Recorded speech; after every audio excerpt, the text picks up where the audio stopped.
Welcome to Flipped Classroom. Today's lesson is going to focus on how to write the opposition section of your argument essay. Let's review the structure of an argument essay. In the beginning, you have your introduction paragraph that will include a hook or catchy opening to draw your readers in. Then you'll have some background on the topic. You do not want to put your evidence in this spot.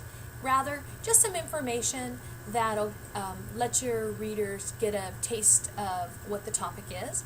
And then your thesis statement. This is the argument that you are proposing. The body paragraphs, reasons 1, 2, 3, possibly 4 and 5, are the specific reasons to support your claim.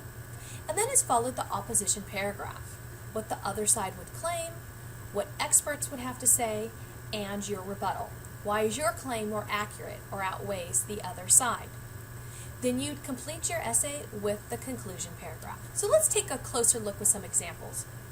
Let's say your thesis statement is, college should be free for all U.S. taxpayers earning less than $200,000. And we'll say that your first reason is that college-educated people would benefit the whole country with their post-college contributions. And another reason is wealthy people can afford to pay for college. That's why you have the $200,000 cap. And your third reason is that higher education breaks the cycle of poverty, so there would be less drain on social services. So you've established all your research, you've established all your reasons, you have research to back it up, and now you have to acknowledge the other side. So you'd begin with what the other side would claim. Begin with what the other side would claim, and you would do this topic sentence in your own words. For example, the opposition would claim that college is a luxury, and it's not an essential for survival. Therefore, college does not need to be free for all U.S. taxpayers earning less than $200,000. You'd want to support your own words with an expert. For example, you might quote Dr. Smarty Pants' research study, showing some statistics or other research-based evidence. Finally, you'd end with your rebuttal, why your claim is more accurate or outweighs the other side. While it is true that college is not a luxury and people do survive without higher education, the quality of life improves for almost everyone in the nation when there are highly educated people in the workforce and community. So again, you're acknowledging the other side has made some good points. You're pointing out why your claim is more accurate or outweighs the opposition. Those are the basic elements of an opposition paragraph. Take a look at this paragraph, this sample paragraph on the screen. You might need to pause the video so you can take a closer look at it. You'll notice sections that are highlighted in red font, and green font, brown, and light blue. This is an example of how I've integrated research. If you look at the first one, I've used a lead-in. According to Dr. Smarty Pants from Diet and Health Clinic, okay, so we know the expert's name and we know his credibility, and we also know the source. He states on the Yale University website, kids consuming caffeine can experience heart palpitations, excess weight gain, and anxiety. Notice there's no page number or parenthetical citation with an author at the end of this. That's because the lead-in already has the author's name, and websites tend not to have page numbers. So if a website doesn't have a page number, you don't need to leave anything. Let's look down at the next one.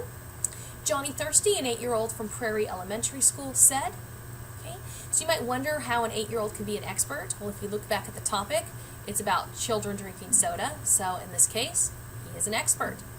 And we have the quote, I love the picture of the polar bear on the Coke can and the yum fuzzy feels awesome on my tongue. Sanchez 42. In this case, I have a parenthetical citation because this quote comes from a book written by the author named Sanchez, and the quote was found on page 42 in the book. So at this point, I would look at my works cited page and I'd look up the source that begins with the author, Sanchez. Then in green, when asked about milk and water, his response was a simple blah, 43. In this case, I do not include the name Sanchez because it's in the line preceding it, so I don't need to keep repeating Sanchez, Sanchez, Sanchez. I say it once, and then the next line that follows, just the page number, because it's on a separate page number. Also notice how I have a one-word quote, blah. You don't need to use long extended quotes. Sometimes you can just pick out one key word that is the most essential to proving your argument. Now let's take a look down at the font in brown. This one is a full quote. There's no lead-in. No nutritional value to children. Quote. was the result of a study completed by the Mayo Clinic in 2013. Simon et al. 149. Once again, I use a partial quote. I don't even use a full sentence. So the first half is a partial quote, and then the second half is in my own words. Simon et al. Et al. Stands for there is more than one author, so we don't list all of them. And once again, I put the page number 149. So if you don't use a lead-in, meaning you don't use a sentence with the author's name or the source, you need a parenthetical citation. Let's take a look at the last one in blue. Professor Healthnut argues against elementary schools offering caffeinated beverages as an option and claims that those types of products should be left to a parent's best judgment. QTD period in Hollister 49.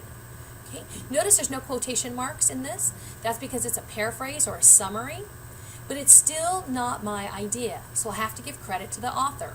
The author of the book is Hollister, and in the book it's on page 49. The reason it says quoted in is because the person speaking is Professor Healthnut, and there's a quote from him found in a book written by the author, Hollister. You can find examples of how to do these types of parenthetical citations in the MLA handout. You may be wondering how long the opposition section should be, and it's kind of relative. Let's assume the essay is 2,500 words. In that case, your opposition should be about 15% of the essay, because the bulk of your essay are the paragraphs supporting your claim. So that would work out to approximately 2 pages, 500 words possibly. These are not hard and fast guidelines, but it just kind of gives you an idea of what would be too long and what would be too short. Okay, well, good luck writing your essays, and thank you for joining me today in Flipped Classroom.